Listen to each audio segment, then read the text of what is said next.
Bonjour, je suis le docteur Melouette du réseau Préo. Je vais vous expliquer le fonctionnement de PEPS, notre logiciel de dossier informatisé partagé. Alors la démarche est la même que vous soyez sous PC ou sous Mac, il n'y a rien à installer, vous avez juste à ouvrir Internet et aller dans votre moteur de recherche et vous tapez PEPS RA. Vous allez avoir ce résultat qui apparaît, PEPS exploitation, vous allez cliquer dessus ou alors vous pourrez taper directement l'adresse dans votre barre d'adresse, c'est peps.sant-ra.fr. Voici la page d'accueil du logiciel. Je vais basculer sur une plateforme de démonstration pour vous expliquer la suite, mais vous restez bien sur peps.sant-ra.fr. On va ensuite dans cet encart pour renseigner son identifiant et son mot de passe qu'on vous aura donné lors de la formation initiale et que vous pouvez également nous redemander si vous l'avez oublié.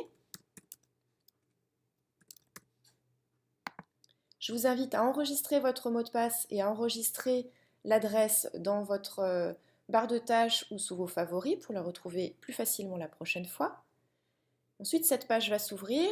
Il y a des encarts que vous n'allez pas voir et dont moi j'ai accès de par ma fonction de coordination. Vous allez vous diriger sur l'onglet Patient en haut à gauche. Et voici ce qui va apparaître, alors pas dans un premier temps, car au début, vous n'allez pas avoir de liste de patients, donc ceux qui apparaissent ici.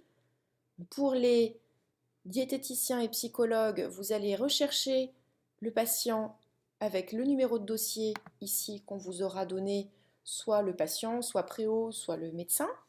Vous allez taper son numéro de dossier et vous allez pouvoir l'ouvrir, ça apparaîtra ensuite dans votre liste de patients. Pour les médecins, ce sont eux qui font l'inclusion, donc ils vont devoir ajouter un patient, créer un nouveau patient qui apparaîtra ensuite dans leur liste de patients. Pour ouvrir le dossier d'un patient, je vais sur le bouton de gauche. Et voici le dossier patient qui apparaît avec la liste des fiches qui le concernent. Elles n'apparaissent pas toutes sur une seule page, donc n'oubliez pas de vous déplacer avec ces boutons pour revenir sur des fiches plus anciennes.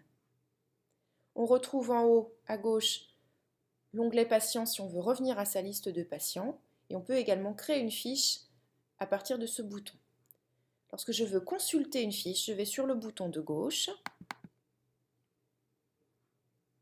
et voici par exemple la fiche MED04 de prise en charge qui apparaît. Vous avez une partie mobile avec un volet déroulant pour compléter la fiche et puis un cadre fixe. On retrouve l'onglet Patient, les informations liées à notre patient et sur la droite, des onglets qui sont intéressants, créer une autre fiche. Vous avez également accès à l'ensemble des fiches du patient. Si je veux les consulter à nouveau, je vais sur le bouton de gauche. Et puis le bouton enregistrer qui est capital. À chaque fois que vous faites une modification, n'oubliez pas d'enregistrer vos modifications. Sur la fiche, je retrouve un encart avec les informations liées au patient, ses courbes de taille-poids, ses courbes d'IMC, enfin sa courbe d'IMC qui se construit automatiquement. Pensez bien à remplir les poids et les tailles à chaque consultation. La fiche synthèse qui reprend les dates de consultation. Et puis l'onglet commentaires qui est très important où on voit l'ensemble des commentaires remplis par les autres professionnels et qui permet d'avoir une vision globale sur le patient. Si je veux créer une fiche, on va prendre par exemple une fiche de psy, je crée donc ma fiche, je retrouve le cadre avec les informations du patient, je remplis ma consultation, je n'oublie pas de compléter le bon entretien, c'est-à-dire que vous avez une fiche par consultation, c'est la même chose pour les diététiciennes. Je remplis bien l'onglet commentaires visibles par les autres professionnels, c'est ce qu'on retrouvera sur l'onglet commentaires, et j'enregistre.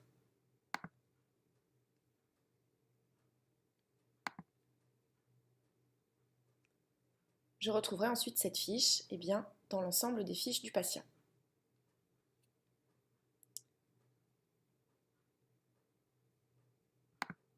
Pour les médecins, vous allez devoir créer un patient au début. Donc vous irez dans Ajouter un patient. Vous devrez saisir ces informations et vous aurez ensuite accès aux fiches Med01, etc. dont on vous a parlé en formation. Si vous rencontrez la moindre difficulté, n'hésitez pas à nous contacter. Vous avez également des fiches papier à votre disposition si vous avez des problèmes de connexion. Merci pour votre attention et à bientôt.